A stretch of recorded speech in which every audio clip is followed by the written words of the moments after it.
అందరికీ నమస్కారం. మన కథాన్వేషి జర్నీ ఛానల్కి స్వాగతం. మీకోసం మంచి సమాచారం, కథలు, విజ్ఞానంతో నిండిన కంటెంట్ తీసుకువస్తున్నాం. వీడియో మొదలయ్యే ముందు దయచేసి ఛానల్ను సబ్స్క్రైబ్ చేయండి, లైక్ చేయండి, మీ ఫ్రెండ్స్ అండ్ ఫ్యామిలీకి షేర్ చేయండి. మీ ప్రోత్సాహమే మాకు మరింత మంచి కంటెంట్ తయారు చేయడానికి ప్రేరణ. గాంధీజీ జీవితంలో సౌకర్యవంతమైన దశ ఒకటుండేది. కాని అది ఎక్కువ కాలం నిలవలేదు. అక్కడ్నుంచి ఆయన ప్రయోగాలు మొదలయ్యాయి. అవును, ముఖ్యంగా దక్షిణాఫ్రికాలో ఉన్నప్పుడు. ఆయనే స్వయంగా చెప్పుకున్నారు కదా, తన మీద తాను కొన్ని ప్రయోగాలు చేసుకున్నారని.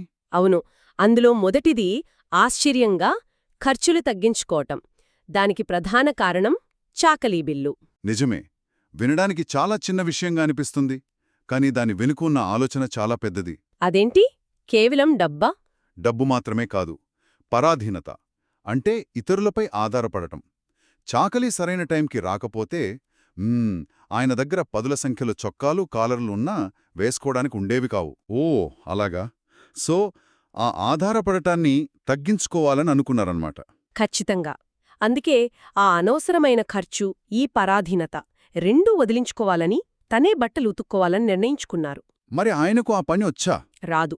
అందుకే వెంటనే బట్టలు ఉతకడంపై ఒక పుస్తకం కొన్నారు. ఆ కళను నేర్చుకుని తన భార్యక్కూడా నేర్పించారు. ఇక్కడ ఆసక్తికరమైన విషయం ఏంటంటే, ఆయన మొదటి ప్రయోగం గురించి చెప్పిన విధానం. అవును, ఆ మొదటి కాలర్ కథ. తను ఉతికిన మొదటి కాలర్కు గంజి కొంచెం ఎక్కువ పెట్టారు. ఇస్త్రీ పెట్టె కూడా సరిగ్గా వేడిదా లేదనుకుంటా. అవునవును, దాంతో ఆరబెట్టిన గంజి పొడిలా రాలుతూ ఉంది. అలాంటి కాలర్తోనే కోర్టుకు వెళ్లారు. అప్పుడేమైంది? తోటి బారిస్టర్లు చూశారా? చూసి నవ్వారు కూడా.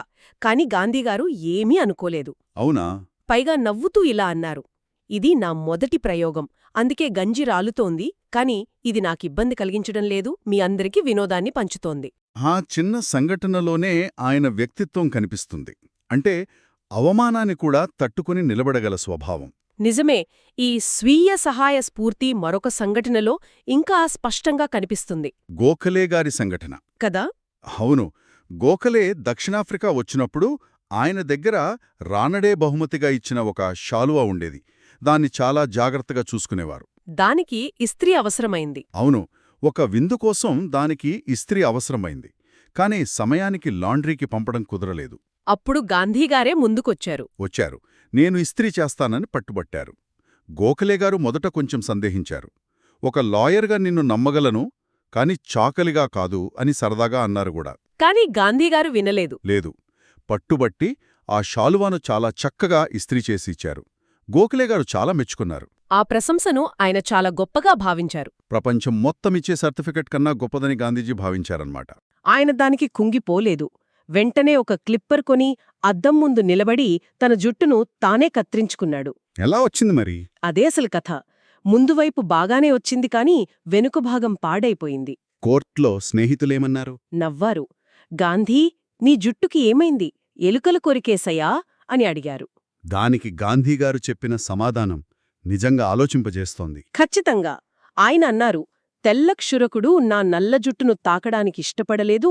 అందుకే ఎంత చెడ్డగా వచ్చినా నా జుట్టును నేనే కత్తిరించుకోవడం మేలనిపించింది అని. కానీ ఆయన అక్కడితో ఆగలేదు కదా? ఆగలేదు. ఆ సంఘటనను భారతదేశంలో అంటరాని వారి పట్ల మనం చూపే వివక్షకు ప్రతిఫలంగా గాంధీజీ భావించారు. ఇది కేవలం అవమానం కాదు, ఒక ఆత్మపరిశీలన. అద్భుతం. ఒక వ్యక్తిగత అనుభవాన్ని ఒక సామాజిక సమస్యతో ముడిపెట్టడం. ఈ చిన్న చిన్న ప్రయోగాలు, ఈ స్వీయ సహాయపు విత్తనాలు తర్వాత కాలంలో మొలకెత్తి, పుష్పించి, ఫలించాయి. ఒక మహావృక్షంలా మారాయి. ఒక వ్యక్తి తన బట్టలు ఉతుక్కోవడం, జుట్టు కత్తిరించుకోవడం వంటి చిన్న చిన్న పనులలో చూపిన పట్టుదల తరువాత ఒక సామ్రాజ్యాన్నే సవాలు చేసేంతటి ఆత్మవిశ్వాసంగా ఎలా రూపాంతరం చెంది ఉండవచ్చు? ఇది మనందరం ఆలోచించాల్సిన విషయం. వీడియో నచ్చితే సబ్స్క్రైబ్, లైక్ మరియు షేర్ చేయడం మర్చిపోవద్దు. మరియు కింద కామెంట్స్లో చెప్పండి, తరువాతి వీడియో ఏ టాపిక్పై కావాలి. మీ సూచనలు మాకోసం చాలా విలువైనవి. తరువాతి వీడియోలో కలుద్దాం. ధన్యవాదాలు.